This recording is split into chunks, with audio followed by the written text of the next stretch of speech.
G&T show is intended for mature audiences. Parental discussion is advice. Live long and prosper, bitches. Star Trek: The Final Frontier. These are the voyages of the G&T show. Our continuing mission: to explore Star Trek storytelling, to seek out new worlds and interesting characters, to boldly go where no show has gone before. Naomi Wildman. I was setting it up. Oh. Welcome to the G&T show, where obviously we have no script. Yeah, let's just get this puppy started. As always, the beautiful, the lovely, the high-booted, short-skirted, big-breasted Terry Lynn. That would be me. Admiral Shaw. She's badass. It's Ceridian. Good morning. It's Sunday on the G&T show. You know the worst part of this morning? It's not the getting up early. It's the fact they're making me wear clothes to do the show. It's time for Coffee Clutch. Strap on your helmets, boys and girls. It's gonna get rough. Oh, it's gonna be one of those mornings. Let me put on my seatbelt, my helmet with the little blinky light on top. For safety. When we decided we were going to do the G&T show, one of the things we said was no standards. G&T show does not go on the air because we're ready. It goes on the air because it's 9 o'clock on Sunday morning. Mike could have snapped by then and killed us both. Pain sticks for Mike, evidently. We have our production meetings on the air. Well, it's the best way to get you to adhere to things. Yeah, you've now set an expectation. That's the thing about the G&T show is we set no expectations. I need more coffee. Wow, I'm trying to figure out whether or not I want to do general news or Star Trek news, and I figured this is Terry having a series of small strokes, actually. Well, it doesn't take long for this show to deteriorate, does it? Straight the fuck downhill. I don't always podcast, but when I do, I G&T. Good morning, everyone. Welcome to the G&T Show, episode 211. I'm Terry Lynn. And Joel Untrue, you cocksuckers, how you doing? This is Gettysburg 7. There she is to my left, your right, wearing her rag on her head and her we can do it woman's power cleaning scrubs. It's Terry. That's me. Arg. And to my right, your left, there he is wearing his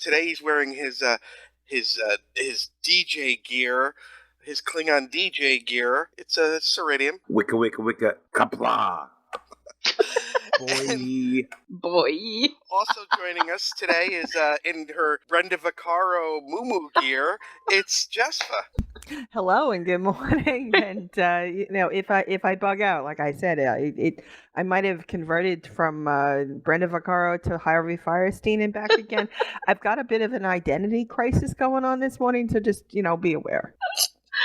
That's awesome. Thank you for being inclusive. You sound support baby. Transitions. You sweet. No, I thank you. You sound wonderful.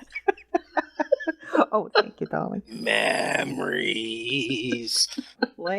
Esteban. Oh my God, too funny. We were just having a wonderful conversation about Brenda Vaccaro and what a wonderful voice she had, and just Sure she did. Well, it was a distinct voice. It was awesome. And my favorite character of hers was she played the Alcalde's wife in Zorro the Gay Blade. It was hilarious. Oh my God, she was so funny. They only had sex like 7 times a year, but all on one day. Oh, very funny. That's That's tantric. It was really funny because he kept kind of like teasing her about it, right? She was like this real hot and heavy. She wanted it, and he kept leading her on through the whole film. Some people get it in their entire marriage. Well, that's kind of what the line was. Oh, too funny. Well, hello everyone. How was your weekends? Weeks? The whole thing? Mikey? I probably should push the right button. Yeah, there you go. It was a week. Read a couple books. I finished an Enterprise book. Yay. I read a Titan novella, Absent Enemies, and I've started the autobiography of James T. Kirk. Oh, very cool. I'm liking it so far. I'm liking it. I'm only 2 chapters in, but I'm liking it. Let's see what else is new. Michael finally was able to figure out my favorite part in Absent Enemies as well. It took a while, but he figured it out. Yeah. Well, when I read the part, I should have known. And I kind of said, but Although the second one that you told me, the one that one was a very close second. That one made me laugh out loud. I mean, I'm lying in bed, the house is quiet and asleep. Next thing I know, you hear just this guffaw come from my room. It's so funny. Yes, Titan Absent Enemies is a really funny book. I'm sorry, it just good. is. It's really John funny. Jackson Miller did great. Great. Yeah, he did. Let's see. I've got a new cell phone. Yay! And getting used to the size, huh? Yeah, it's smaller, but it runs The Wrath of Gems. So good. Oh, good. However, if you're playing Trexels, that doesn't transfer to new phones. They're making me play all over again, and I've already invested way too much time and energy and even a little cash that way. I'm not going to do it again. So until I've sent them an email saying, hey, if you want me to keep playing, let me import my game. And so far, no response. So yeah. I'm sorry to hear that. It was fun. I liked it. I mean, most games do allow you to transfer. I mean, I even play Words with Friends on 2 different devices. Yeah, I'm really surprised by that. Yeah, so was I. And a little bit upset, Blame you. No apparently, there's no real login for it. So I think that's the reason why they just don't have it set up for it at all, which really is surprising. But yeah. Well, that's a bummer. They put a limit on that's self-limiting. Bad business move, Trexels. What about you? Nick? How was anything else, Mike? I don't want to catch you up. Not that I can think of. We had some maintenance this morning in our chat room. Yes. So, but anyone in the chat room who can actually hear us now, it's been resolved. Cool. What would happen? The chat room, I got into the chat room at 3 minutes before and nobody was there. And I was like, what the hell? No, there's at least a few people waiting. And I just went, I'm all alone. And everybody said that the chat room wasn't available for them when they first tried to sign up. Yeah, I had gotten an email like 3 weeks ago saying that on the 18th and the 25th it would be down for maintenance. And they gave a time of like 9 a.m. Universal Standard Time or whatever it is. Yeah. And they were shooting for a couple hours but hoping to get done early. And it would be by time zone. Well, last week they were finished long before, our started. This time they went right until the edge. But it's done. Cool. Well, nothing wrong with edging. What about you, Nick? How was your week? Yeah. It was up and down. Yeah. Thursday was horrific, but it was my own fault because I fucked up hard at work. Ooh. I'm man enough to admit it that I fucked up. I hate when I do that though, because you just and it was brutal, and but I got it fixed, but it was something that should have never happened. Right. It was my own inattention to detail on something that. Wow, and that's really not like you. Yeah, well, didn't you have like a cold or something this week? So but that's not it's not an excuse for what happened. Oh. This was something that I knew that I had a deadline of, but I just kept putting it off because, like, I was like, oh, I've got 6 months for that. Oh, I've got 5 months for that. Oh, I've got 4 months for that. Oh shit, tomorrow. Ooh. Yeah. Oops. And I'll just say one word involved with it: contract. So. Ew. Yeah. But I discovered an amazing show. Now, I've only seen one episode of it. All right, so I watch a lot of the Sundance Channel. Okay. Because they run Law and Order, like, nonstop. Mm-hmm. And, it's Law and Order. Fuck. How can you not watch? And they air a show called The Returned, which finally I realized was on Netflix. So I figured, okay, I'll give it a look. It's from France, and it's subtitled, but that's, and to our audience, if you don't like watching shows with subtitles, stop it. Just stop it. Get over yourself. I think there's a remake going right now, I think. Yeah, I think the from what it sounds like is that anyway, the show is about people coming back from the dead, and it is pure atmosphere, and really, like, that first episode, I was just like glued to the screen. Wow.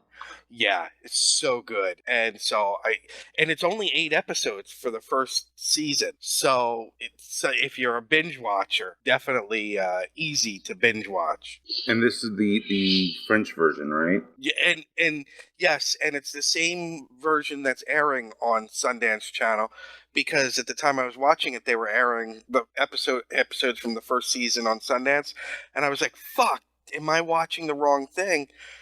Thinking that, like you said, Mike, that it was a remake. There's a remake here on in the American States. TV, yeah. And I put on Sundance Channel, and it was the French version that was airing here. So I was like, okay, good. And yeah, it's just, and there's at the end of the first episode, there's a reveal of something that I actually said, oh, fuck you. Because it was something I should have seen, but I didn't see. And I was like, oh, that's freaky. How funny. Yeah, really good.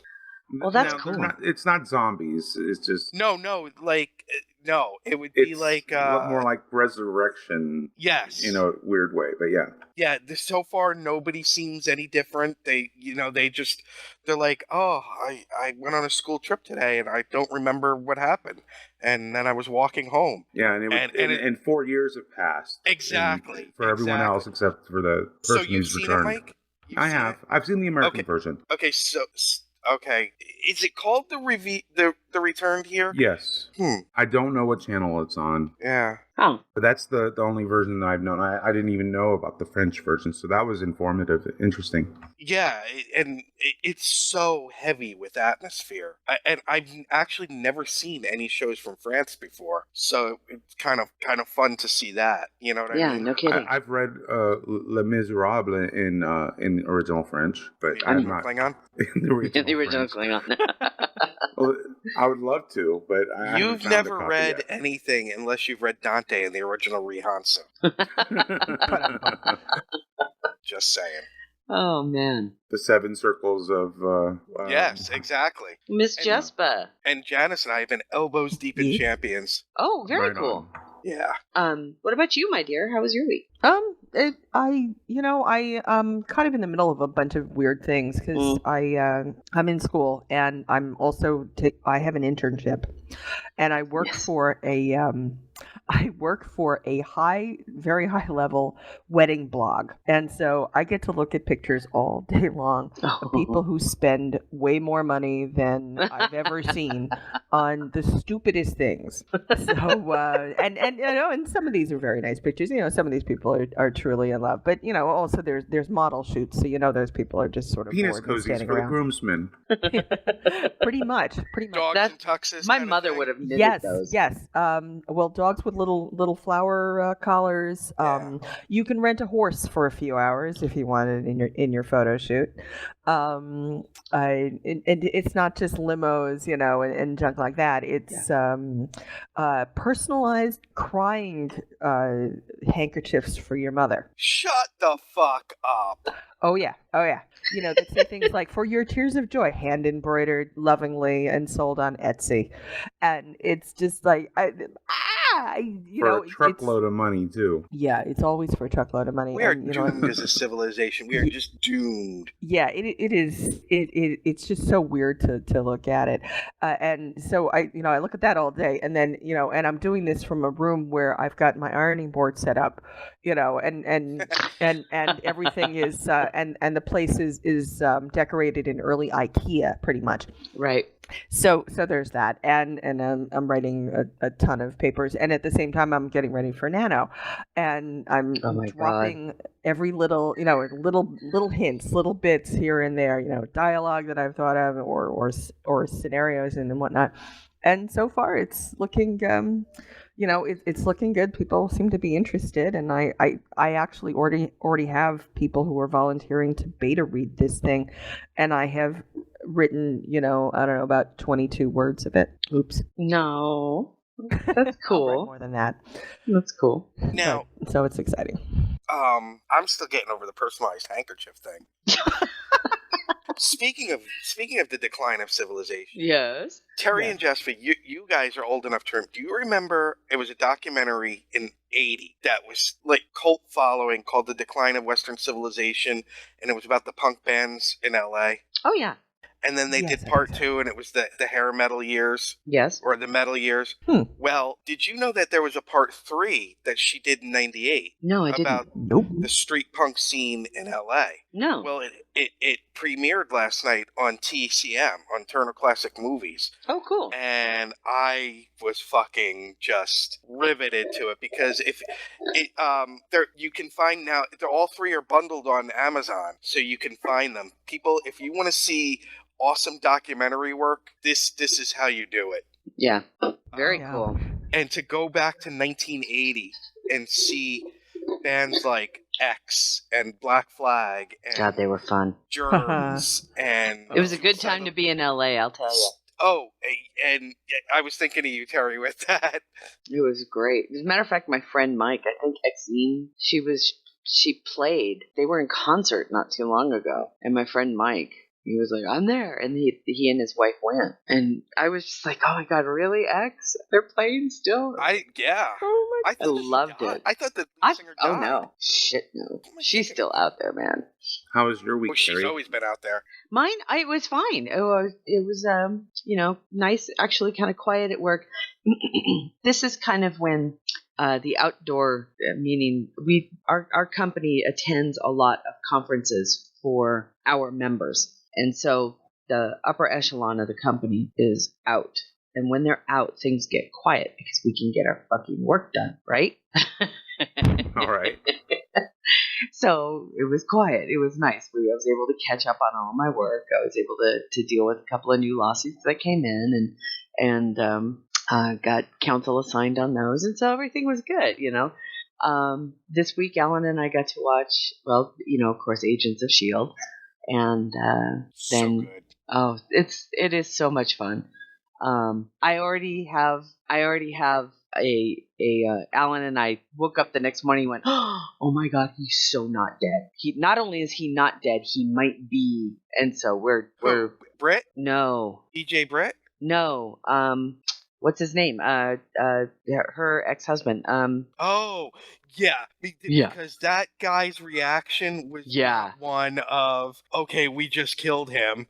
He was terrified out of his fucking mind. So here's, do you want to hear our theory? That he's the thing? That he's Lash? Yeah. Yeah. I thought the same thing. Yeah, he's Lash. But the only thing, because I thought the same thing, but my only problem with that is that how would he get back and forth?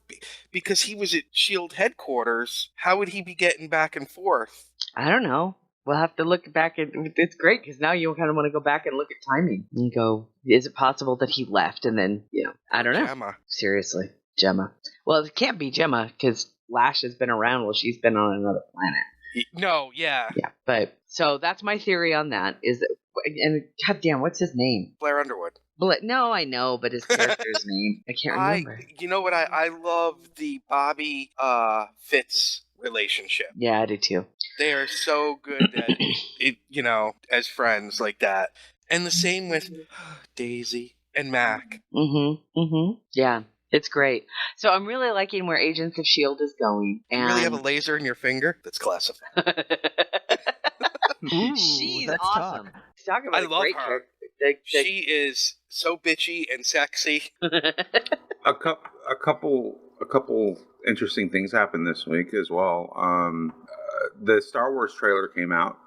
Oh well, no, I haven't even gotten lost to its mind. You have no idea. I haven't even started about Star Wars yet. I'm actually going to talk about Star Wars because I wanted to talk about how Alan and I are. We watch Star Wars Rebels, which comes on Wednesday nights on Disney HD, whatever they're calling it now.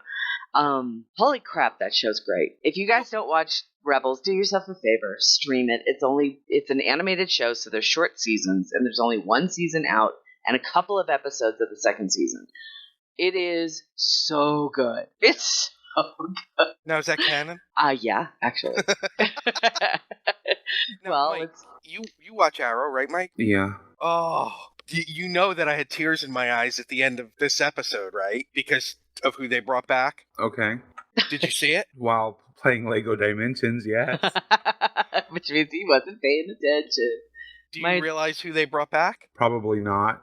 Sarah. Oh, okay. They put her in the Lazarus Pit. I remember hearing some discussion of the Lazarus Pit. Oh, Mike, you're killing me, bud. You're killing me. Oh my God. Well, I want to kind of get back. Terry, do you watch The Flash? No. You so. I know.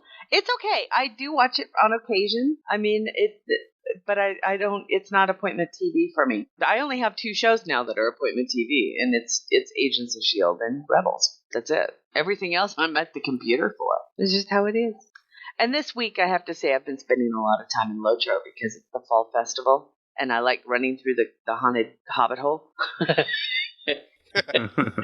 There's a haunted hobbit hole, and there's like, I don't know, 10 or 9 different little quests you can do inside the haunted hobbit hole. And you get tokens, and they always create a new horse, a new set of clothing for your war horse, cosmetics for your, and a whole new set of cosmetics that you can earn. And you know me, I love clothing. Oh, and thank you, Roger Sanderson. Oh, I saw that. Yeah, Supergirl starts on Monday. Starts tomorrow. I am so pumped for that because that girl from what I've seen from like the trailer and the extended like 5-minute trailer and everything, she just nails it. That's cool. Yeah. All right. It looks really good. Also, Back to the Future Day happened this week. Yes. Yeah. Which was very cool. fun. I loved that USA Today played the game. I like all the businesses that played the game. You know, they were smart. That would talk about smart marketing. I know that Will was upset with Pepsi. I know that Will was upset with Pepsi because they sold out of their Pepsi Perfect before they were supposedly on sale.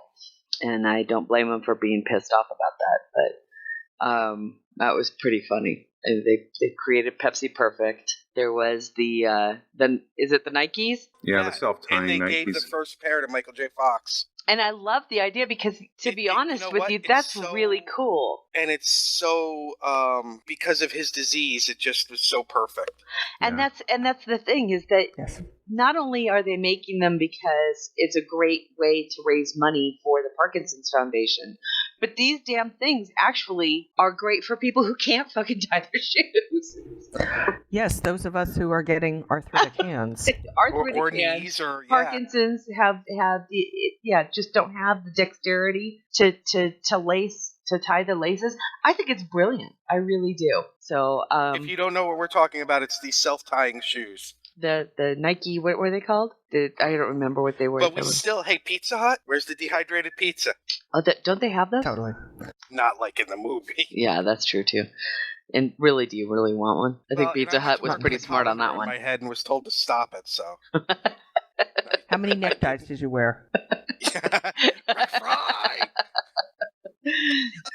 I'm glad they were wrong on that one too. I am. So it was fun this week to kind of sit down and think about how many things the movie got right, how many things the movie didn't quite get right, or that error in that movie. The what? The biggest error. Crispin Glover was still normal. I'm just surprised that the Cubs did as well as they did. Come on, that was pretty awesome. That the Cubs did as well as they did. Oh, and congratulations to the Kansas City Royals for going to the World Series against that other team. Whoever they are. I'm very happy for my friends Jesse and Dave Bushman. They're huge Mets fans. They have season tickets, and so they're... Well, I'm excited because Terry, once again, thank God Terry and Jess are in the same age range as me. Because you all remember when the Royals were good in the 70s and 80s. Oh, yeah. Oh, yeah. And they're one of the great cities. You know, St. Louis is a great baseball city. Kansas City is an amazing baseball city. And so when they're good, to me, it just makes baseball better. And I say that as a diehard Yankees fan. Yeah. And if you're old enough to remember, oh, man, that was a rivalry. Yeah.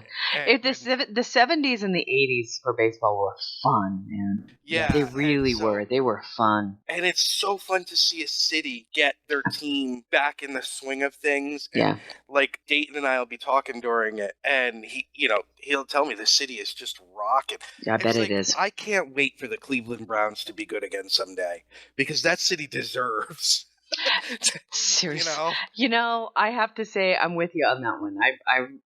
I'm with you. If my team can't be good, why can't somebody else's team be better? I really want Cleveland to be better. Because if you remember the early '80s, Cleveland was always one the play dogs? away Are you from kidding? going to the Super Bowl. I know. I remember. I always cried. It was Ernest sad. Biner on the 1 yard line still brings tears to my eyes. Yeah. Hey, Paul, I got Paul. I got 3 words for Paul. Oh God, Behind the bag, dude. So messed up. New York fans are jerks. That was the Mets, and it still was the greatest thing ever. Okay, let's talk And then about. they gave Bill Buckner death threats. Let's talk about Star Trek. Oh, fuck! All right. Okay. I'm gonna start off with. Let's just start off with some movie news. Star Trek movie news.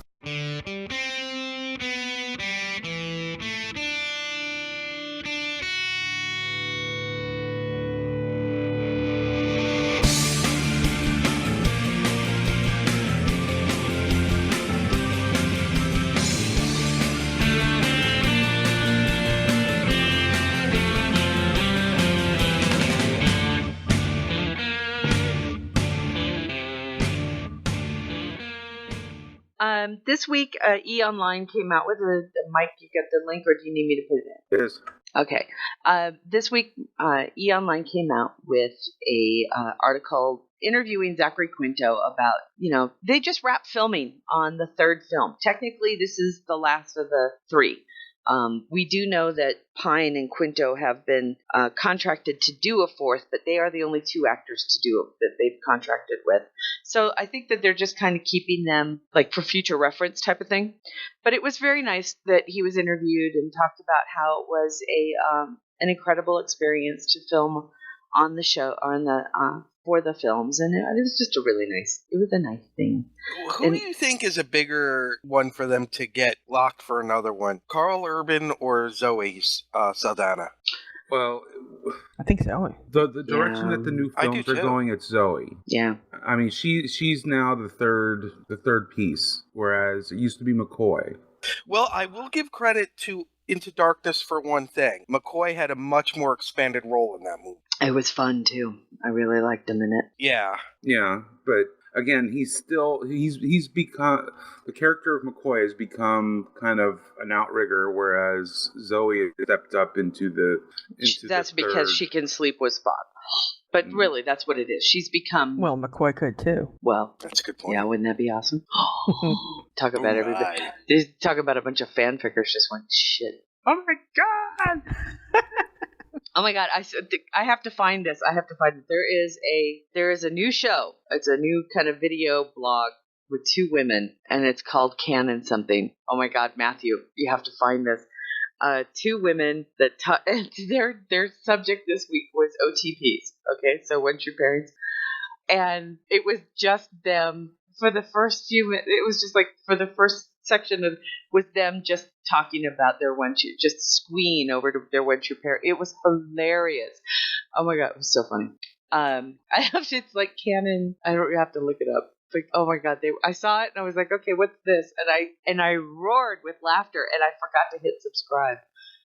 So I have to hunt it down. Now, Terry, real quick, I know you don't watch it, but The Walking Dead last week was the fastest hour that show has ever had. So good. Really? Normally about halfway through, I'm like, oh, okay, there's still a half an hour to go. They came up to stay tuned for scenes from next week, and I was like, it's fucking done already? Wow. It was so fast. It was, but there was a lot of action. There was a lot of some good character development. Yeah, there was. I mean, it was really good. It was really good. This season is much better than the previous. And we're only 2 episodes in. Wow. Seriously. Ooh, that's cool. Oh, that's awesome. That is awesome. That's really cool. Sensei, I'll put in a very cool kind of... I am Batgirl. Or vampire. Like early vampire thing. That's really cool. There is another article here regarding the movie. It came out from, of course, the Daily Mail, but we'll just take it for what it's worth and run with it. But it's a kind of an interesting thing that kind of outlined something I didn't already know, and that was the former coach for Real Madrid has a cameo role in Star Trek Beyond, and he thanks his friendship with Zoe Saldana for allowing him to get the role. I have no idea what he's going to be playing, or seeing as though it's cameo, it's probably just a real short appearance. Maybe in the background on the bridge or something. But what cracked me up is that somebody that somebody at the Daily Mail mocked him up in the Spock TOS by shot. Photoshopped him, which I thought was pretty damn funny. So that was kind of funny. So we do have we're starting to hear the rumors now that filming is wrapped. We're going to start to hear from the people who've got bit parts and cameos, and because they're allowed to say at least the basics. So they can't tell you anything about the actual film, but they can say I'm in it. So that's it. That's kind of it for movie news this week. There wasn't a whole lot. Again, we're not going to be hearing a lot of stuff now because it's in post. But there was some fan productions had some big had some big news this week. Then why don't we jump to it and we'll talk about them? Yeah. Yep. Cool. All right. Where do you want to start, Nick? I know that you just want to Nog. Yeah, let's start with Always got to start with Nog. We're going to start with Renegades. Star Trek Renegades has a hell of a lot of news this week. I'm loving the fact Didn't it seem like every day they had something? Really. Pardon me.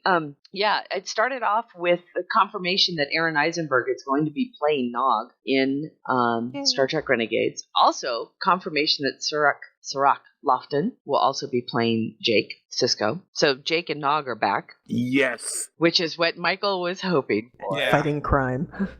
I'm glad they listened to the show. Once again, the GT bump. But this week they added Hannah Hatay to the cast. And Hannah, who we had the pleasure of, it was 2 years ago we met her at Star Trek Las Vegas, right? Or was it this past year? I'm losing track of time. 2 years ago. And yes, played... because you were laughing because I came back to the table. I was like, who is that beautiful girl? That's Hannah. Hannah played Molly O'Brien in Star Trek DS9. And of course she was a small child when she played it, and she's a beautiful lady now. And but she'll be playing Molly in Star Trek Renegades. So it's like Renegades is bringing back DS9, really. Yeah. And for all intent and purposes. Well, the atmosphere is very similar too. Yeah, to a degree. I think it's darker, but then again, I think that's just bad light. Did you say bad lighting? Mm-hmm. Stop it.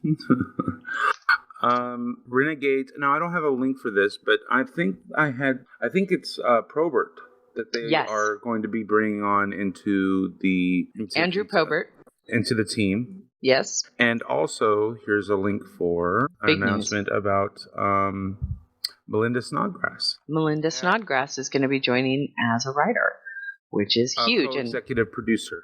And co-executive producer. Melinda is highly involved, or was, if everybody remembers, Melinda Snodgrass is most well known in Star Trek for being the writer of Measure of a Man, which is probably considered to be one of the best episodes of Star Trek The Next Generation ever written. She is also, however, a Hollywood producer, Hollywood script writer, and she's highly involved in Game of Thrones. She and George R.R. Martin are best friends, truly best friends. She was his best woman at his wedding, and they're neighbors, and they live in Santa Fe. They both just live just about 30 miles north of me, and they're highly involved in the sci-fi community here, both of them here in New Mexico. So I get to see Melinda quite frequently when she comes down to Albuquerque. Chances are I'll run into her at the store. But she spends most of her time in LA now because she's so busy with television shows that she's working on. So it's very cool, and I'm very excited because she's an extraordinarily talented woman, and she understands Star Trek. She really does. So to see her involved and getting her fingers into Renegades really truly excites me. I think it's going to be a great thing. Now I don't remember. Was there any Axanar news? Because there was so much Renegade stuff. I wasn't sure if I missed anything Axanar. You know, Robert Meyer. Go ahead. Let me look at my Facebook because Robert Meyer Burnett just posted something this morning. So let me look at what he did. Robert Meyer Burnett, who is the director for Star Trek Axanar. He's also, by the way, just like the world's biggest. I kid you not. He's a big Star Trek fan. He's an even bigger Bond fan. Oh my God, yes. And I mean, every time that there's news that comes out about the Spectre, he he goes crazy on Facebook. So I'm wading through. There we go. It was this huge post this morning. Where is it? Okay. Oh, that's what it was. They're in the middle of building sets. A lot of sets are coming to. That's what I thought. A lot of sets are coming together at the Ares Studios. And but there is a great post. I wonder if he's got it available or if it's only for members. But he talks about working with Disney films because Robert Meyer Burnett is not only famous for producing and directing Free Enterprise, but also doing he's kind of like the go-to guy when you want to create the special features for your Blu-ray or DVD. So if you want those kind of pseudo-documentary or documentaries that you're putting in as special features into your DVD and Blu-rays, you go to Robert Meyer Burnett. So he's done them for Fantasia, Emperor's New Groove, Tron, a lot of Disney stuff. He did all of the special features for the Blu-rays for Star Trek. And he has this great thing about working with animation, and I thought, I wonder if it'll come up. So I'm going to put it in the chat room, and if you can't access it, do yourself a favor and join the Axanar fan group on Facebook, so you can get these things posted. It's a Axanar fans group, and he's got some really great kind of background about how he works with animation and principal photography, and he even talks about how Bryan Singer worked with it in Superman Returns. It's just a really neat post, and I think you learn a lot. So that's kind of what's going on with Axanar right now. With Axanar, they're still they're always fundraising, but they're in the midst of deep set building right now. So that was good. Yeah. Galileo 7? I haven't seen it yet. Hilarious. So tell me. Hilarious. Oh my God, she's so cute. She's so awesome. Have you seen any of these, Jespa? Is she there? Oh, sorry. I have not actually. Do yourself a favor and watch one or two of them. They're real short. That's what I like about them, is that they're very, very short, kind of little one-offs on what it's like to be one of the members of the Enterprise. Oh, okay. The below decks. Yes. Yeah, she's an ensign red shirt, just doing her daily logs. Yeah. It's awesome. Excellent. And short is good. Yeah. Short is no very longer than 5 minutes. Star Trek I'm trying Live. to find. Okay, sorry. Go ahead. Star Trek Live. I had heard this week from our good friends over at 5 Year Mission that Star Trek Live, they're putting on the Muds Women drag show in San Francisco. I had heard that they are playing 5 Year Mission's Mud Women during curtain call. Love it. Ooh. And that's hilarious. Yeah, I thought that was very cool. And just a reminder, this is their final week for the Muds Women show. The last night is, I think, Halloween. And then after that, they're going to be starting, they're going to be doing their version of Mirror Mirror. So, oh my God, are you kidding? I mean, that's going to be hilarious. Kid you not, That's going to be hilarious. Oh my God. So, yeah, check them out if you're in the San Francisco area. It sounds like it's a good time is to be had. No kidding. Okay, here we go. Okay. I had found this week, we could talk about it now or we could talk about it at the end, but since we're talking about movies now, I'll put the link in, and then Terry and Mike and Jessica, you can decide if we want to save it. This article about Jason Blum. He's a producer who has an entirely different way of making movies, and he's behind like the Paranormal Activity and all of these, and all of his movies are made for like less than $5 million and make shitloads of money. Right. And like he pretty much is like, why the fuck are you? He talks about the production things of like when you're giving a star 20 million up front, they kind of already check out into the next thing. Whereas the way, I mean, you've got to read it, but it's a fascinating look at this guy who never wanted to be a director, an actor, a writer, anything like that. He always wanted to be a producer, which is not the normal way of doing things. And it's a really interesting article. Well, it seems like to give it kind of a sports bent. I mean, if you're, when you give all the contract money up front, don't you get bad performances very often in the sporting arena as well? I would disagree with that. I think that, well, I don't know. Did A-Rod falter through his career? I don't think so. Actually, he had a big year. Right. Yeah. So, I mean, I could be wrong. I have a cold. But of course, they also have percent deals built into their contracts and everything. But I don't think that Robert Downey Jr. phones in Iron Man. I really not don't. At all. I'm trying to find, because that was just one thing that he talked about, that because he started by producing like off-Broadway shows. Yeah. But and this guy just, like, his office is in the back of his minivan as he's driving around. Is how he does a lot of his stuff. But this is really interesting because he's kind of the anti-Harvey Weinstein. Right. Well, he's definitely he has a niche. He has a niche market, and he's going after the niche markets, and he knows about what their return is. So what you've got to do is you've got to look and say, okay, well, look, I know I've got a market that has the potential of turning around about $150 to $200 million return, which means that if I want to have a profit ratio that looks good, means I can't spend more than $20 million on a film, right? Well, he starts off with that budget in his head, which is smart. And here's like one of the things that jumped out at me. He says, after Paranormal Activity became a monster hit, Blum modeled his subsequent films on the Tease template.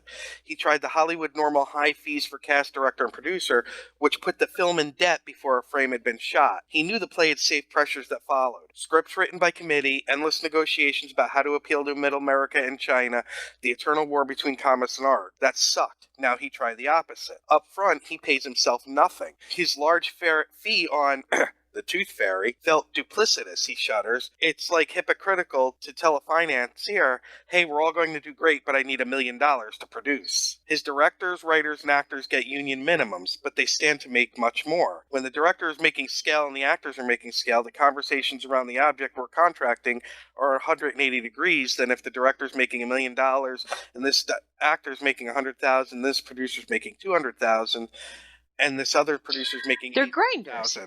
Right. Such pay disparity just fucks up the balance as opposed to we're all on the same team. Yeah, but you're not going to be putting let's face it. Let's just be honest. The movies that he's making are throwaway. I don't know. I think The Purge had a pretty big. No, I mean it. At the end of the day, you've seen the movie. You're done. Are you going to go buy it? Are you going to go out and buy Gem of the Holograms? I'm sorry. No, but I'm not even going to go see Gem of the Holograms. I did get The Purge. I don't know. It's a really smart business. He gets 12.5% of the first dollar gross, and then splits the rest of the profits with the major cast and crew. And that's the way that Star Wars was done, right? Yeah, the original one on The Purge. Ethan Hawke made an additional $2 million. I mean, these are what the 50s movies, 60s movies were, what we call or used to call B movies. Oh, he's a huge Roger Corman fan. And they're just grinders. He can grind them out, inexpensive, make a huge profit, and his studios love him. I'm sure of it. But at the same time, I'm like, He also gives the directors huge leeway. Well, as he should. Yeah. Because, what's he got to lose? He also doesn't outsource, he says. Another cost-cutting goal is to eliminate outsourcing. The two Blumhouse, that's his production studio, offices, and their fluctuating 80 employees compose a one-stop mini studio. Unique factory that does everything from development and casting to editing, mixing, color correction, and even special effects. Easy stuff, he said. Hard effects, we still have to go out. Right. Not that he likes wasting money on special effects anyway. The more time a director spends on the special effects in the stadium and the car blowing up and the rain and the weather, the movie suffers. What makes a good movie is character, acting, and story. We will all agree with that. Yeah. We will all agree with that. And for a guy that produces so many horror movies, he ignores conventional wisdom that all horror needs is perp boobs and buckets of blood. He's That's the other way around. apathetic about nudity and turned off by gore. Movies are scarier, actually, when they aren't gross. Thoroughly agree. Because our minds will fill in... Yep. You know, if you've seen Paranormal Activity... Why was Psycho so amazingly scary, right? Mm-hmm. It was because of the suspense built and what your mind did to fill in those blanks. It's what, when the gore movie... Exactly. Well, and it gets a lot of... there's a lot of people that give this movie a hard time now, but if you remember when the Blair Witch Project came out... Oh, yeah. That was totally because there was nothing to see. It was all in your head. What the fuck is going on? Yeah. I'm reminded of, I had read, over 20 years ago, the autobiography of David Crosby. And, from Crosby, That's a scary thought. Yeah. And, and he's, he had massive cocaine problems and whatnot. But he was talking about the tour that they did for the CSN album. And he said there were hand embroidered, I'm back to embroidery, pillowcases with pictures of the band on these goddamn pillowcases. Okay, and he said he remembers looking at them and thinking, "What are we spending our money on?" Yeah. And that tour, which made a lot of money, also lost a ton of money. And it seems to me it's this sort of excessive behavior. It's this egotism run amok that, we can't send just a regular old taxi to pick up the star or somebody's regular old car. We have to get them a limo. We can't just give everybody the same snacks on the tray in the middle of filming. We have to give everybody their own special little snacks. Granted, that's one thing, he doesn't do trailers for the actors or anything. The only time an actor's had a trailer was Jennifer Lopez, and she paid that out of her pocket, which, that's fine. And that's for her. Exactly. And I can understand that because she's probably got business to do between takes, She's a mover and a shaker, Right. So nothing wrong with that. If you want to buy your own stuff, your own snacks or whatever, hey, go for it. Or if you have a reason for that, you are allergic to X, Y, Z. Hey, that more power to you.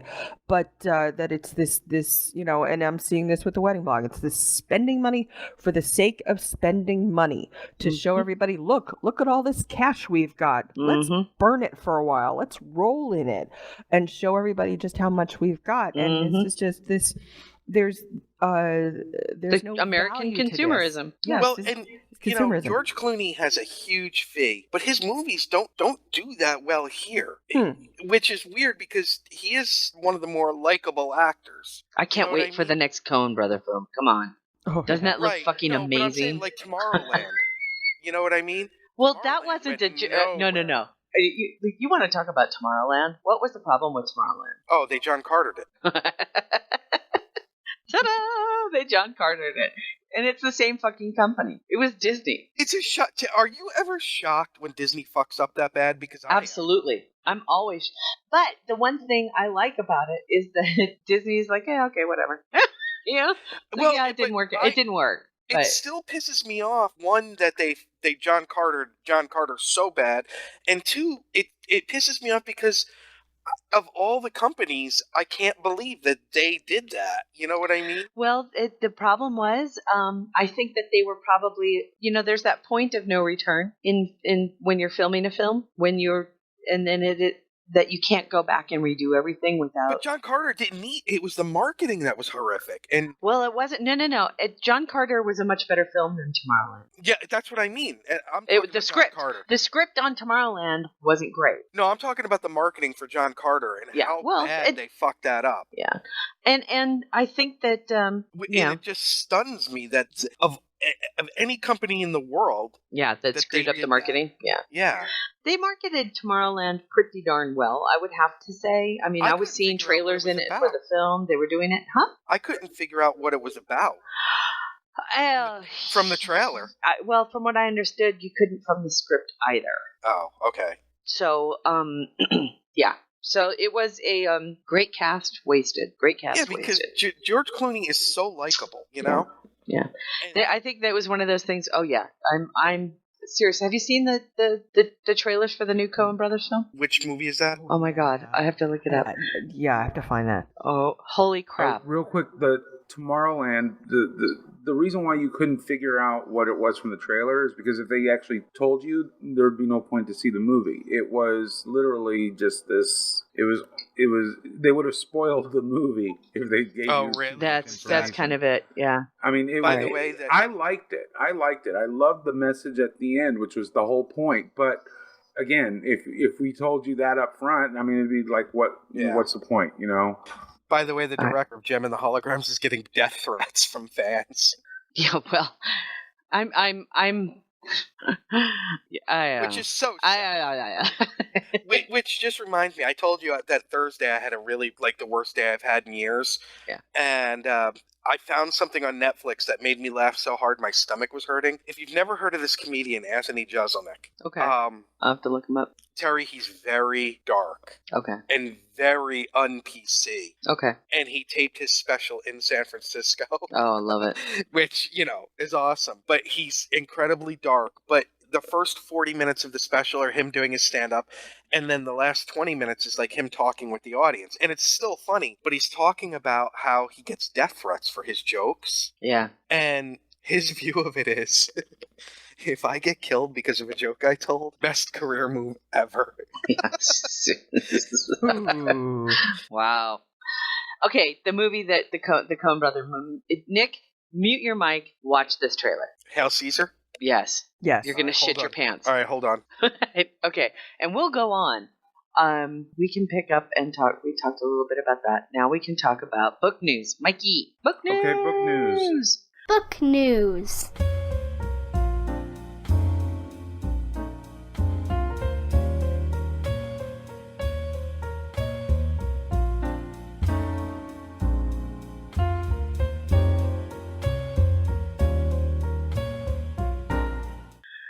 Let's see. First up, we have an article about the Star Trek 3D pop-up book. It was the text. The text of it was written by our good friends Terry Erdman and Paula Block. So it was an interesting article that talks about the artwork in that, but I thought it would be worthwhile to mention that Paula and Terry also wrote the text for it. That's really cool. When is it available? I believe it should be available now. In the U.S. It's been available in the UK for a year, I want to say.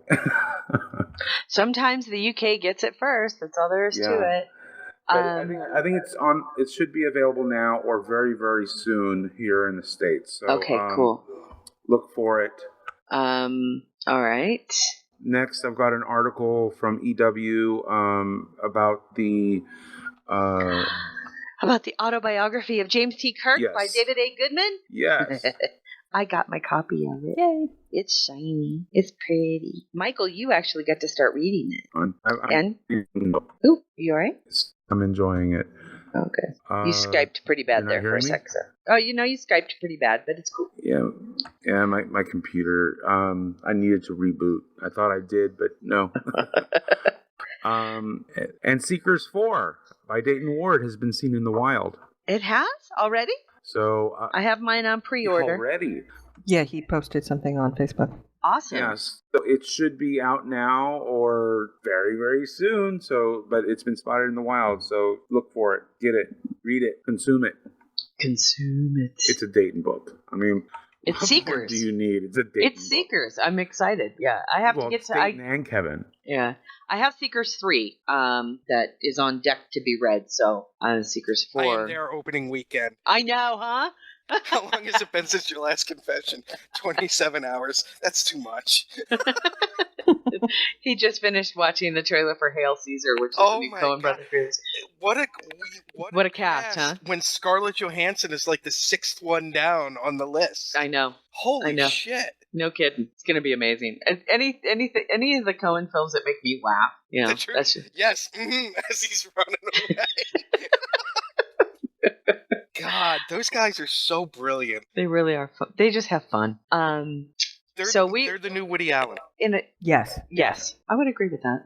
We're talking about books. Sorry. Nick. No, it's okay. No, it's great. We sent you on a trip, and I'm glad that you did because you really.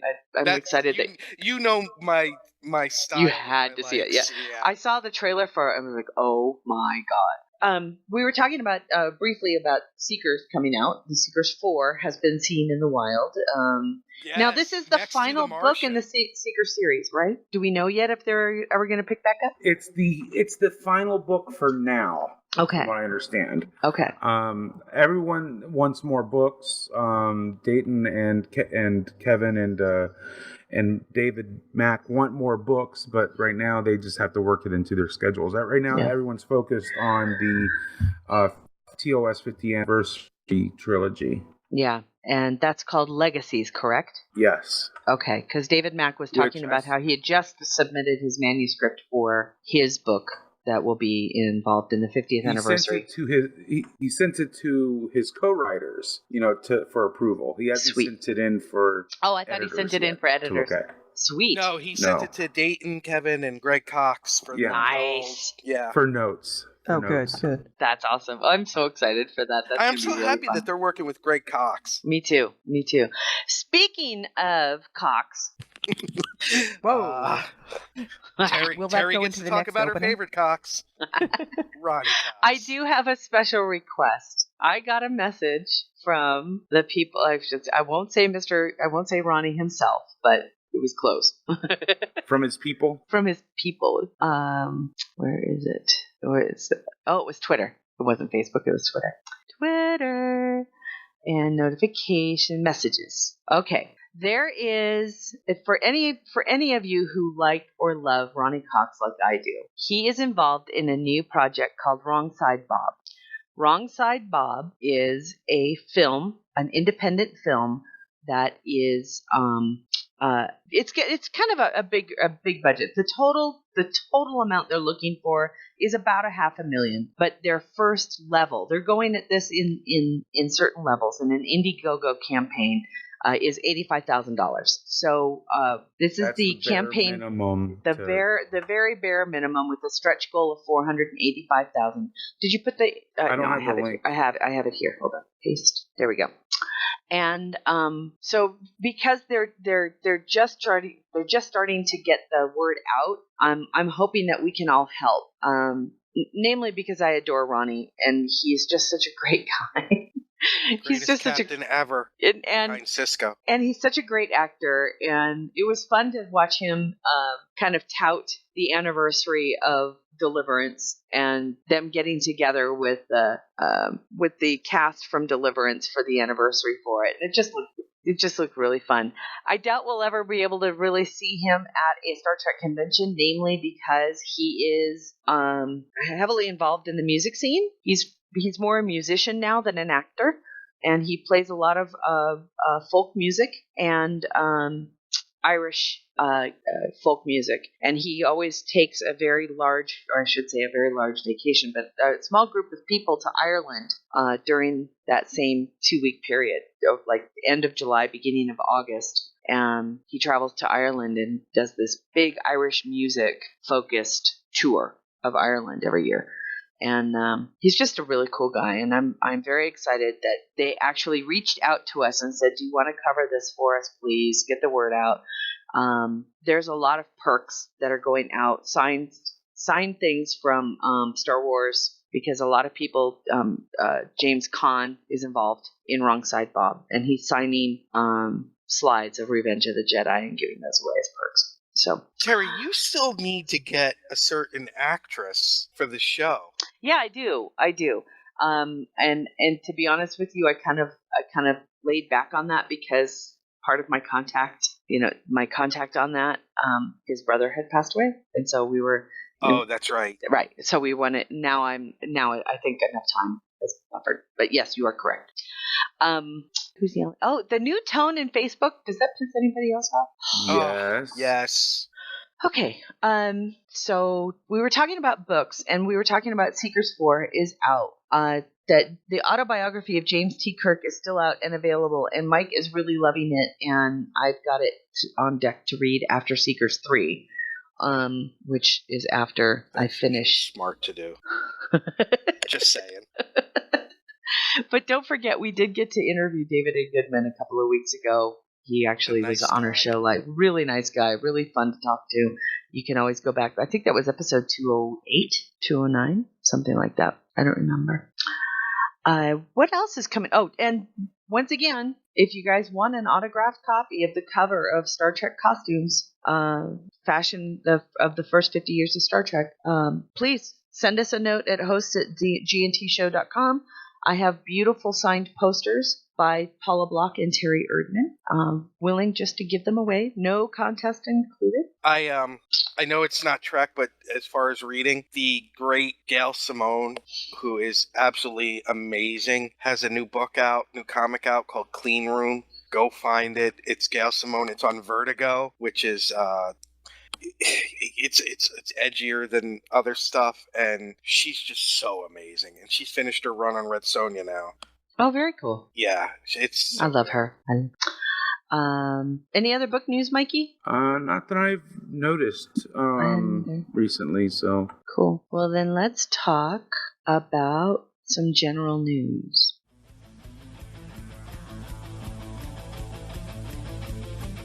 Star Trek news. All right, you're going to have to fill me in, Mike, on this multi-channel network thing. What the hell? Okay. Last time we spoke with Mark Cushman, we were talking about a science fiction fantasy television network. Well, there goes our gig. Here's Comet. It's a new network. It's a joint venture of MGM and Sinclair Broadcast Group. Right now, their focus, they've got all of MGM's sci-fi. Did you say Sinclair? Yeah. I thought they were radio. Sinclair Broadcast Group. Yeah, interesting. Well, they're starting off with 1,500 hours of premium MGM content. So, wow. But it's science fiction, fantasy, adventure. Genre. Outer Limits, Dead Like Me, Universe. Stargate SG-1, Atlantis, Stargate Universe. This is so cool. Moonraker, Terminator, Leviathan, Species. Films. Because doesn't the series Outer Limits fall into there, Mike? Yes, it does. Yeah. So, although it's not exactly what we were talking about, it is pretty damn close. So, check this out. Look for it soon. It looks like it's premiering on October 31st on Halloween. Wow. I still say that if we do with Mark Cushman, we would do a better job, and Andrea and I could do our tweet up show, snarking on Twitter. Kind of give it the Misty 3K thing. I miss Andrea. It's just been busy. See, what's funny is to see all the comments. The comments are like, oh my god, if they got Babylon 5, they'd have a hit on their hands. I don't disagree. That's interesting. That's really, really interesting. You know, right now they're starting off with MGM, but that doesn't mean that they can't get other, the rights to other content. All they have to do is license them, yeah. Exactly. Yeah. So, interesting. But they're getting the entire Stargate, so all three. Yeah. So Stargate Atlantis, and Stargate Universe, which is pretty much what sci-fi used to have. I was just going to say, and that's what we talked about with Mark, having a network that showed, like, the Time Tunnel and Land of the Giants. And what was the one? Land of the Giants used to be. Oh, I love that show. What was the Quinn Martin production with the submarine? Voyage to the Bottom of the Sea. Voyage to the Bottom of the Sea. Oh God, awesome one. The windows in the front of the submarine. And we would be hosting some of them. And I'll tell you, I would jump at the chance to work with Mark Cushman. Are you kidding? Of course Love we that would. guy. That's one of those human beings I love. Because he's a good guy. He's just a good guy. Tiny man. Tiny small. Oh, yeah, right. He's not small. Now, mind you, it's not like he's fat. He's just What is he, really 6'9"? tall. He's like 6. I don't know. Is he 6'8"? He's huge. Yeah, he's at least 6'5" at least. Yeah. Real tall man. So sweet. Beautiful, beautiful hair too. I'm just just luxurious. He is luxurious. That is really cool, Mike. I did not know about this. That is awesome. Yay. My heart broke when I saw it. Oh, your heart broke? Oh, why?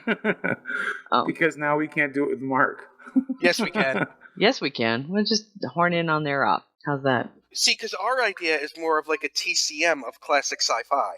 Yeah, but the problem there, we might see more than one multi-channel network, though. Fuck, look at Matthew Anderson right on it with the Voyage to the Bottom of the Sea photo. What was the name of it? The Sea View? Was that the name of it? Something like that.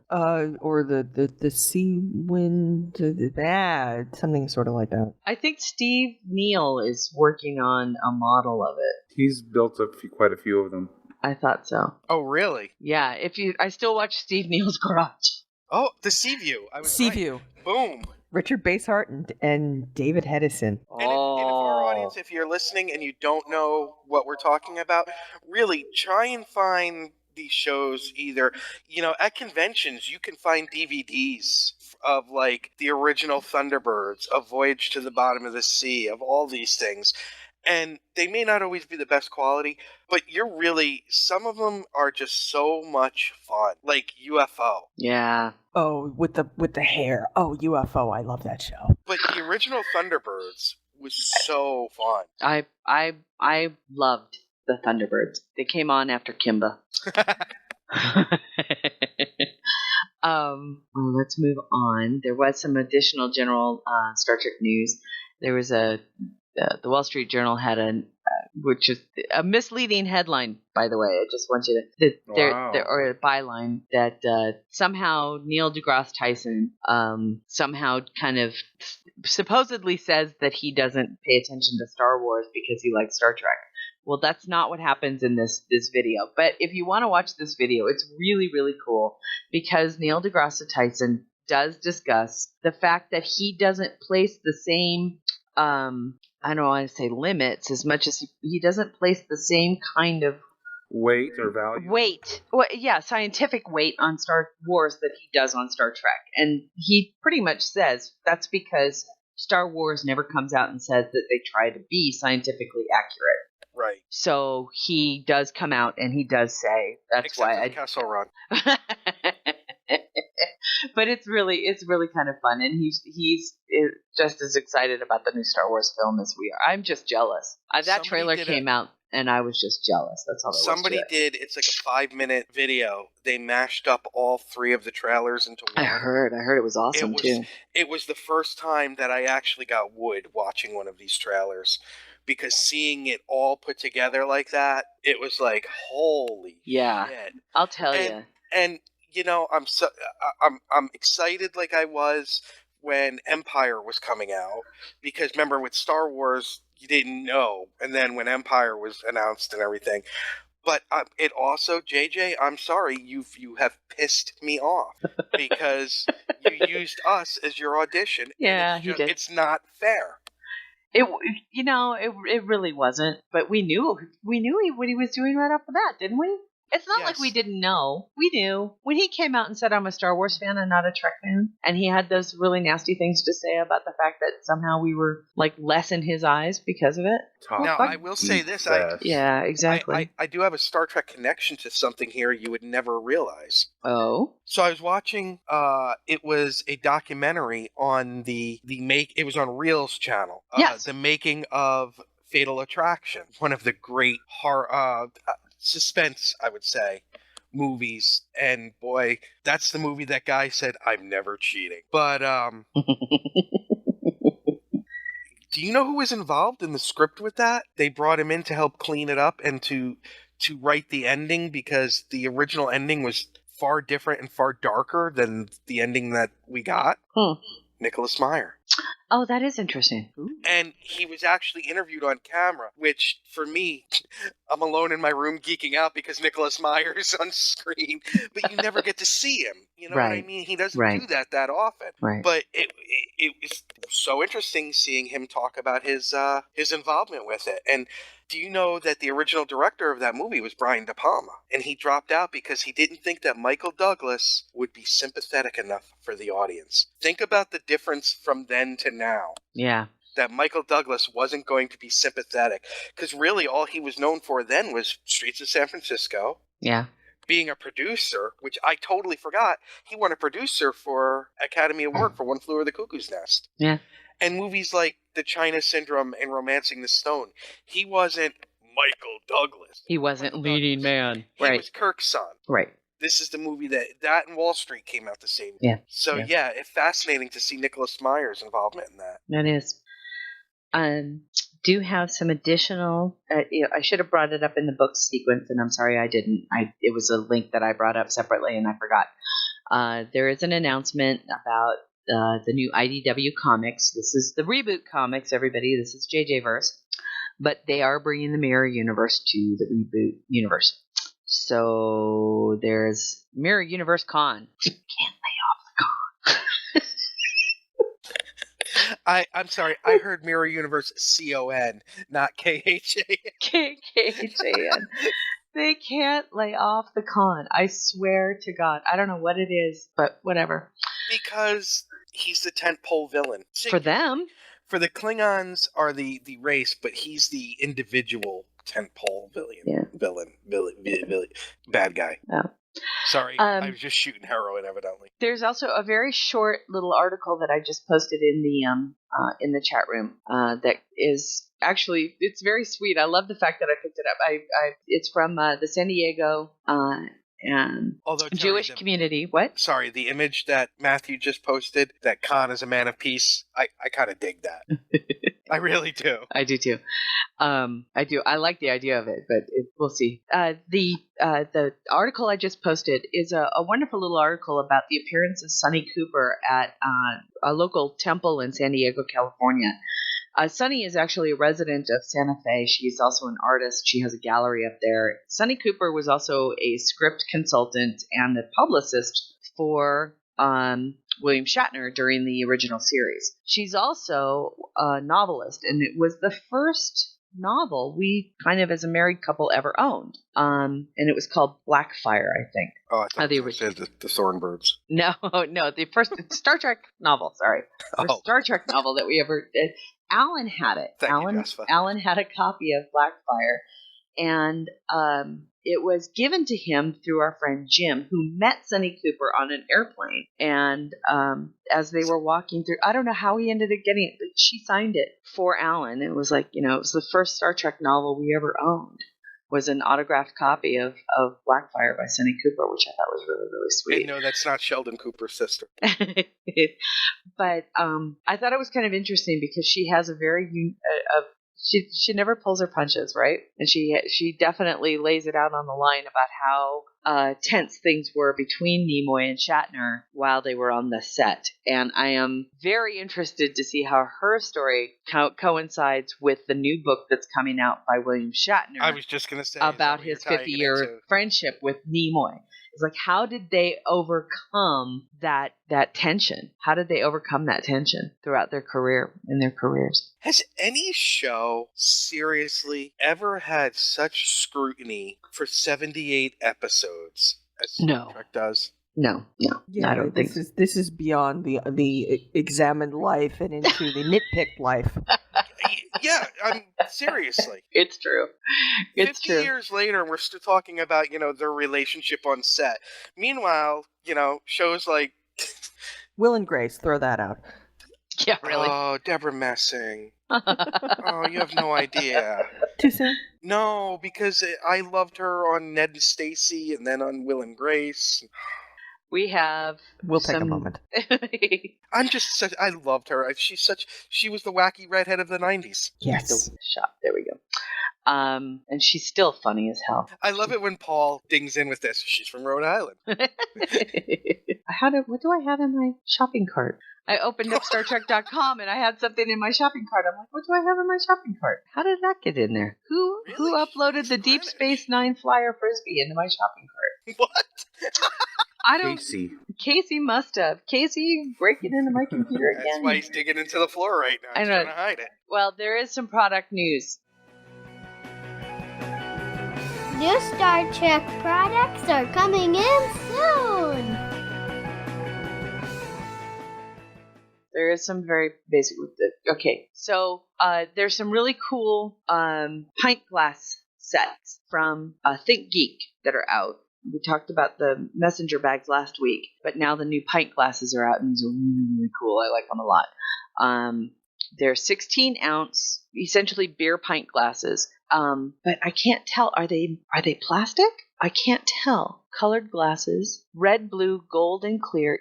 They're etched. The clear glass. Okay, so they are actual clear glass. Okay, that's cool. They're nice. I like them. I think they're cool. But I also need to talk. And they're color coordinated. Yes, they are. Yes, they are. And I have some big, big news. I'm actually quite shocked, and that's in a good way. For those who may have been thinking that you could save some money to go on the Star Trek cruise, too late, suckers. The Star Trek cruise is completely sold out. However, you can still win a cabin. There's a contest going on through StarTrek.com and CBS Consumer Products. You can win a cabin. This is, as I understand it, and it's a reminder to people, this is not supposed to be a convention at sea. This isn't going to be, you're going to stand in line for your food. You're also going to stand in line for autographs. It's our understanding from CBS that they wanted this to be completely different. They wanted this to be a vacation at sea that had Star Trek involvement. So you're going to be going on your cruise. You're going to be going on a vacation. And instead of going and seeing like the entertainment normally provided for by the cruise line, in this particular case, you're going to be going and you're going to be entertained by the Star Trek actors and actresses and all of those. So it's not going to be the typical Q&A sessions, the typical autograph lines. This is not a convention at sea. So congratulations to everybody. We're going to find out who can juggle and who can actually spin plates. Pretty much. It's from what I understand, and everybody's going to be doing something on stage that is going to be, there's going to be those actors and actresses who sing and dance are going to sing and dance. I think that's really fucking awesome. They're actually providing to stand there and look amazing. He just stands there and is exactly. Women will throw underwear and shit too. You know it. So will some guys. But congratulations to everybody who got their room. It doesn't even leave until January 2017. We seriously considered it, but we had already made a commitment to go on a cruise in that following May, so we couldn't go again. Star Trek Rat Pack, you sons of bitches! I cannot hear the word consomme now and not sing that fucking song. I love that fucking song, isn't it great? It's so ingrained in my head now. Soup. But I heard about I got a DM on Twitter from Lisa Marie. Shout out, Lisa Marie. She was like, so the cruise is sold out. I was like, what? Yeah, that's a big, big thing. So that's really very cool. And congratulations, like I said, congratulations to everybody who got their room. You guys are going to have such a great time.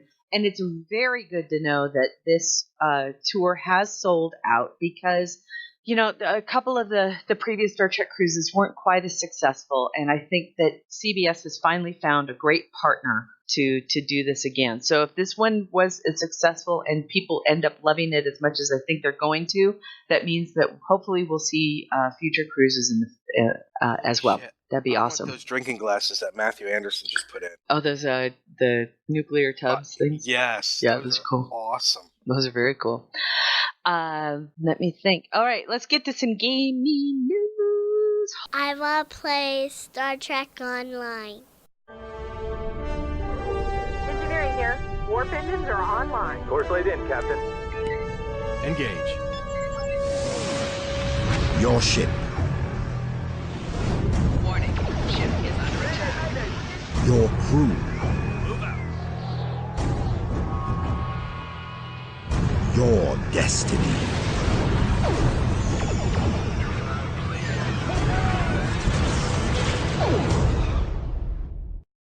Holy crap, a lot I of got shit's my happening. hoverboard. All right, gaming news. God bless you, Stowe, for tying into Back to the Future. That was awesome. That was really fun. All right, didn't anybody not get their hoverboard in the game yet? No. Okay, I got all of mine too. I was very confused because they also gave out 12 free inventory slots to each character on that one day. Yeah, one day. And then they also gave away, what was it yesterday? Duty officer boxes? Duty officer, and yesterday was 100, either fleet credits or 100 marks. Oh, I missed that one. Yeah. I was busy cleaning my room. So they're giving away something every day until season 11 comes out, from what I understand. Which is Tuesday, the 27th, correct? Yes, it is. It's a very big day. Very big day. Very big day. Season 11 comes out on Tuesday. I already got my pre-patch. Yeah, as did I. That's not why it was a big day to me. But that was huge. Now, there's also some other big news that's coming out with regards to season 11. And Mike, I'm hoping you can help talk me through this, because I've been looking at it and I'm thinking I don't necessarily quite grasp it yet, and I haven't been on dry docking. Okay, from what I Let's not be confused by what that means. Which, by the way, every gay guy I know, we've been laughing. All right, okay, cool. So dry docking in the maritime sense. From what I understand, you're basically putting your ship back into the box, and you can store it in your inventory. All of my old ships, or in a special section of your starship selection scheme, a new tab that actually stores all of your old ships, so you can actually make room for new ones. I do not know, and I'm kind of hoping that we can, but I do not know if you can trade your dry docked ships to other characters on your account. That's what I would like. I do not know if that's how it's going to work. I sincerely your ship. That's cool. So how many slots do we get for that? We're not going to explain, but no, you don't go look up an Urban Dictionary what you think it is. I'm not explaining that here. No, I just put it in the chat room. Oh, okay. That explains. That's so wrong. Okay. So now they don't tell you how many up front? No, they don't. But I think they did. Let's see. All players will have access to a handful of dry docking slots upon the feature's release, and gold subscribers will automatically be granted access to many more. Okay. All players will also have the option to purchase additional dry dock slots. Hey, that's great. I don't mind paying for storage. I really don't. All right, here's my question about that. If they're dry docked, how does that affect their ship's use in the Admiralty system? That's I have a feeling you won't be able to. Yeah, I think once they're dry docked, they're kind of like out of commission. But you should be able to. The idea is to open it up so you can add more ships, because also with this they announced that there's a dilithium price reduction for ships. Correct. So there's really trying to make it easier for people to purchase more ships and to continue, growing their fleets. I think it's going to be interesting, because I'm kind of under the impression that since this is going to work a little bit like the duty officer system, the Admiralty system, that there's going to be ships that perform certain duties better. Correct? Yes. So you're going to want to have either a very specialized fleet that's really good at one or two things, or you're going to have, in order to undertake more missions, you're going to want to have kind of a diversified fleet. And to do that, you're going to want to be able to access some of your old ships, but you're going to want to put some of them away. Because I can tell you right now, I've never thrown away a ship. I've never thrown away a ship, at least on Beth's character. And I would really like to. I just unboxed my ambassador class. It doesn't surprise me. I still have in preparation for the Admiralty. That's why I did it. Oh, that's cool. And I still, all of the. Do you think I still have any of the? I think all the ships I got from with the exception of maybe one or two, all the ships that I've gotten from any festival are still boxed. Festival Red Hour. Sorry. So the Rysian stuff or all that, the Undine, or not the Undine, but some of the Breen stuff that you get in the Christmas festival. They're still in boxes. I still have the Steam Runner stuff in boxes. Since we know that cryptic people listen to our show, and I want to say hi to Zero. I miss Zero. I was thinking about her the other day. Just how much fun Casey misses her too. Yeah, hanging out with her at the convention. And my doppelganger, and of course the great Al Rivera. I do have one thing I want to say to Cryptic. Now, the currencies in Stowe are pretty easy. Pretty much dilithium to buy things, or the energy credits. Right. Champions is very confusing because at this point, I think there's like 6 different currencies. Yeah, I think that's part of the really confusing to me. Well, you have to also keep in mind, Nick, that although you're directing your comment directly to Cryptic, Al and Maria are both listed on Champions in the credits. Well, they were. They both used to work for it, but before Stowe started. I looked it up this week. Well, Champions is at a totally different site. They're not. No, I understand, but they talk. Okay, that is true. I'm just saying though, 6 different currencies is just too much. I can't figure it out. I think that's part of the reason why they really wanted to change it for Star Trek Online, is because they were getting to the point of having too many currencies. There's still that argument that could be made that we still have a lot of currencies. We don't call them currencies. Do you realize I have like fleet marks are a form of currency? So I have 2,000 Lobi crystals. And Lobi crystals is a form of currency. I may buy some new ships for the Admiralty system with the Lobi crystals. Seriously, cool. Because like a Tholian ship or something. You know what I mean? Yeah. When I see what it comes down to. Oh, we need to make that announcement. Okay, sorry. I was going to say Paul Dennis or PF Dennis put in the chat room that the Starbase UGC series has been postponed until after season 11 goes live for obvious reasons. And those obvious reasons are the Founder system always gets kind of locked up until after a new season gets pushed. So Paul actually yelled. He typed in all caps. Buy Lobi ships. But yeah, I'm glad that I saved the so many Lobi crystals now, because I can use that to my advantage. Just to get some ships for when I see what the Admiralty system's like. Yeah, it's going to be very interesting. I'm excited for the dry docking feature. I think that's going to be great. It'll allow me... God, Alan's so lucky. I'll be happy to be able to put those older ships into a storage where I feel like they're not going to get lost and that I don't have to dismiss them. And that makes me very happy because I have all of those Andorian ships. I mean, they're not tier 6 anymore. I've kind of outgrown them. But I love them. Got a bunch of shuttles. Yeah, exactly. Oh my God, all those shuttles? Seriously. Yeah. I'm looking, because you buy one pack but you only use the tack. Or you buy one pack and you only use the engineering, right? So now you've got, but you want the console, so you have to undo all 3 ships just to get the console, and now you've got 3 ships, 2 of which you don't use. So yeah, I'm looking forward to that option. I think that's great, and thank you very much, Star Trek Online peeps. That's an awesome feature, and I'm looking forward to season 11 even more. What else do we got going? Did you guys read? Did you read the Star Trek Online? By story Jesse. For by Sunrise? Jesse. Yes, I did. Jesse wrote it, right? Jesse Hynek? I believe he wrote that one. I think he did. Yeah, and Kate Bankson, by the way, quite good. has a new story out in Star Trek Magazine. Didn't mean to forget you. Love you. Yes, she does. She's a great human being. And she has a new story out in Star Trek Magazine. I have not read that one either.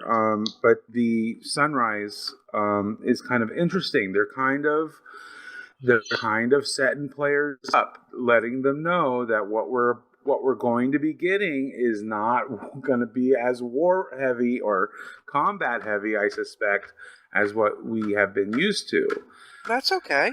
I'm totally okay with that, but it's kind of like they're getting people ready, because in this story it's like all of these academy graduates, who joined because of the war are now graduating and they are entering Starfleet, but now that the war is over, it's like now they have to realize that it's not just about combat. It's about diplomacy and exploration. And now they're going to be starting to get back into that. And Hey, be glad that it's not realistic and they're not I'm doing pleased. a drawdown. A what? A drawdown. In other words, reducing the ranks. The Army is at our Army right now, Mike, is at its smallest point since pre-World War II levels. So dangerous. So poop. Okay. You have some additional news, although it is not Star Trek Online. We do have some news for timelines, which is kind of Timelines. Yes. Let's see. There was an interview from New York Comic Con. I think it was with Rich Gallup, the executive producer.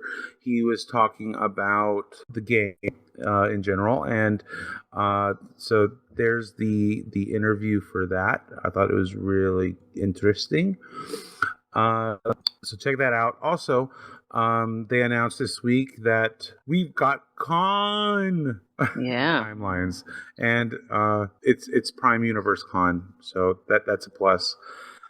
Wrath of Con actually. So that's awesome. I'm excited. And finally, there's an interesting video discussing how away missions are going to work in Star Trek timelines. And away missions are, the ground based missions. And they go into quite a bit of detail. I thought it was kind of interesting. So check that out. very cool. And that's all I got. That's awesome. Well, it's getting to the end of the show anyway. I think we were able to cover everything, but I did want to remind everybody that next week is going to be the big show. It is? Oh, it is! And I will be broadcasting from the northern office because I'm going up to celebrate Halloween and my birthday. Yay, happy birthday on Tuesday. Yes. Yeah, happy birthday, sir. Thank you. And our big 24-hour show is next week. So you're not forced to listen to us all 24 hours, but I would recommend signing up. I would recommend listening for as much as you can. We have some amazing guests lined up, everybody. It's like a real. It's a real telethon, really. And this is going. Busted ass. You guys, seriously, the team has really, really busted ass. We do have some great people lined up. I can't believe Gene Simmons is going to do his stuff. That guy can hawk anywhere. We start at noon Eastern, correct? Yes. On Saturday, October 31st. And we're going to go on even if we're not ready, so you'll hear us setting up. Which is pretty much how it's going to be anyway. And we're going to have some prizes to give away or to use as incentives. And to a huge prize. Contribute. And one really, really huge prize. Enormous prize. I'm still shocked. I know. Yeah. No, and we are not being sarcastic. Just so you know, this is a major league. Wow, I can't believe it. It's a truly generous prize. It was a truly generous prize, and a huge retail value if you were to try to track one down when they were What would available. be the monetary value of it? About $650. No, try $799. Well, yeah. So seriously, $800? Yeah, almost $800. $800 prize. People. Pretty much. If that doesn't get you to listen for all 25 hours. or at least get you excited. Certainly. Yeah. The one thing I wish we could get Brandon Braga on when the clocks change. That would be the best. Wouldn't that be awesome? So you go through our temporal anomaly with Brandon Braga. Oh my God, that'd be fucking awesome. But well, we have someone scheduled for that hour. I know, but we do. We won't say. Can we kind of tease some of our guest list? James and Kipley. Woohoo! James and Kipley. We've got Bran Flakes, Terry Impala. Terry, that is Terry Erdman and Paula Block. Yes. Dayton. Geek Nation Tours, Eric Stillwell, Women at Warp, Bye Bye Robot, Evie Vincent, Jen Ucelis. Did we get Generations Geek? No. I have not been able to get them to confirm a time. Okay. We've got Kirsten Beyer, Mark Cushman, just to name a few. So, yeah. Seriously, you guys, it's amazing. Huge show. Again, 24 hours. It begins noon Eastern on October 31st and goes straight through till noon Eastern on November 1st. Where the final 2 hours, 3 hours will be this normal live show, and we will be punchy fucking nuts. Yeah, pretty much. Yeah. Pretty much. Miss Jessica, are you going to say something? Nope. Huh? What? What? No. PF we're Dennis, you are very, very close. Or I should say, pretty much yes. So, so we're going to be doing some giveaways. I did make contact with the people at CBS, and they are sending me a box of stuff. I have no idea what's in the box. It hasn't arrived yet. I just know that they have some things that for giveaways, which I think is really cool. Don't forget, we still have, just pop in and listen when you can. We're going to be live here at our streaming page, and lots of really amazing guests. And I'm just really excited. I think it's going to be a blast, and love for you to join us. But it's also our fundraiser. It is going to be the 24-hour show, which helps us finance our servers for the coming year plus, something along those lines. All of our servers. All of it. I mean, the whole kit and caboodle. The only thing that we are not asking money for is anything that we actually use for our own. I want to make it very clear. I don't like to ask for money for us to attend conventions. I really don't. This is purely just to keep our show on the air. So it's the cost of our servers, and our servers are very expensive because we have big shows. They're 2 hours long, and that's a lot of data that needs to be stored. And we don't want to cut off how many shows you want to listen to. If you want to go back and listen to the first 3 shows of I want you to be able to do that. They're available. And they're available, and you can go back and you can listen to any one of our previous shows. That's the way I want to keep it. And that's why they can be expensive. So I think we have a total goal of just under $2,000. A little bit over. A little bit over? Okay. A little bit over. Let's see. But that includes our TeamSpeak servers. It includes our chat server. TeamSpeak Shoutcast. Let's see. We're getting new website art created, and that's included. That is included. And then we've got a small buffer for contingencies, and then of course the fees involved for the transactions.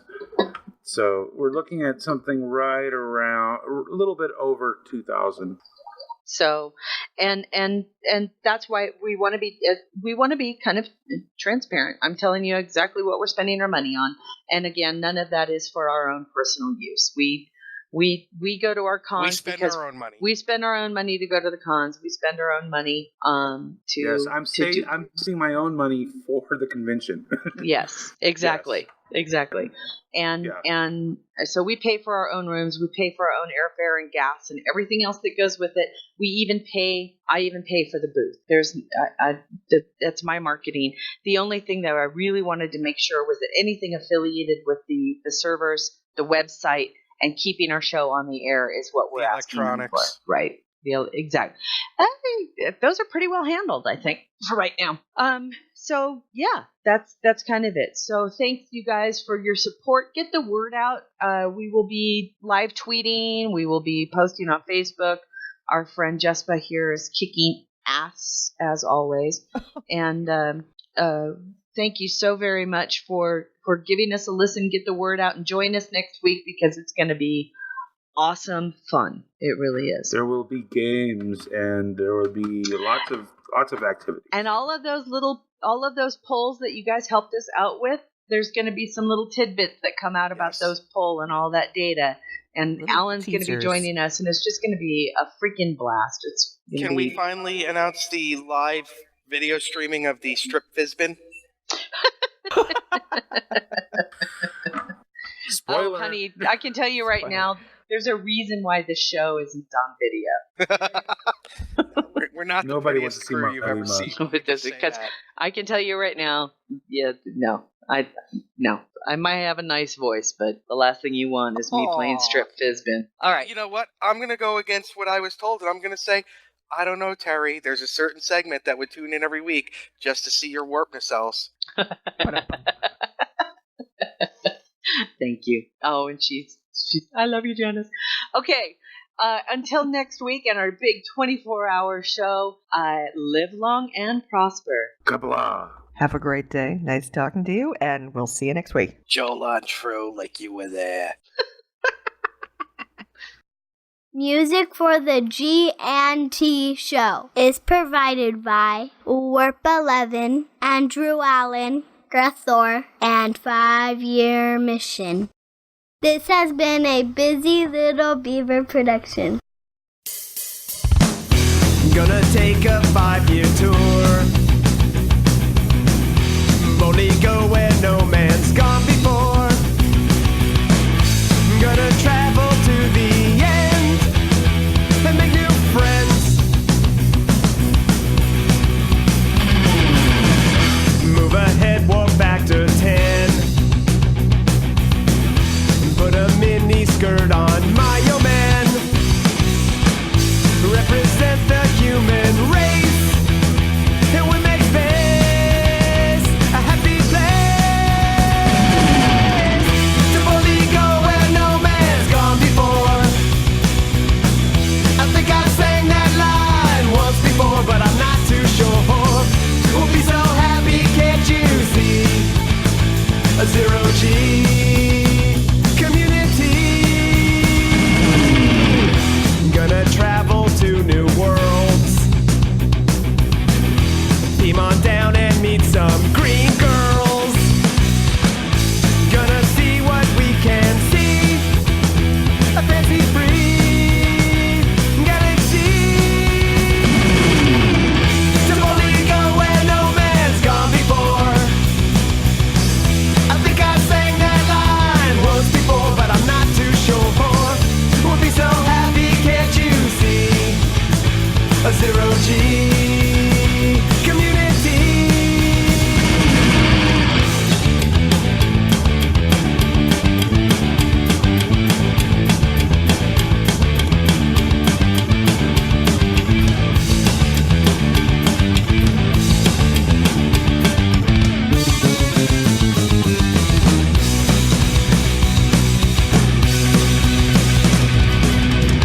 Come and take a tour with me.